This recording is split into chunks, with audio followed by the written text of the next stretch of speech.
Are your water bottles driving you crazy? For me, they were everywhere. And when you'd go to get one out of the cupboard, they'd all come falling down on you. So this week, I came up with 3 of the best ways to organize your water bottles, each for under $10. Hi guys, my name is Anna White. The number one solution if you're going to store your water bottles on a countertop or in a cabinet shelf is to make your own organizers. I have the free plans for this out already. For both of these stackable organizers, it cost me about $10.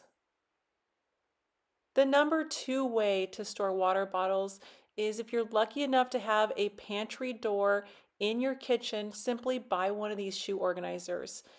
If you have larger bottles or lids, buy one with extra big pockets at the bottom. If you have a large drawer in your kitchen, use it to store water bottles.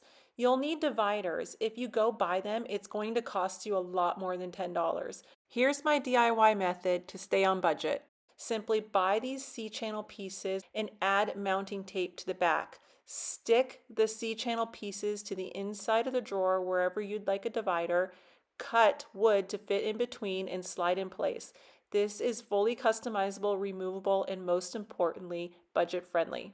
The links to purchase these supplies are in the description. If water bottles are driving you crazy, this will be the best $10 you've spent. These were all such great solutions, but ultimately we went with the drawer dividers because it's closer to the dishwasher. Which one will you choose?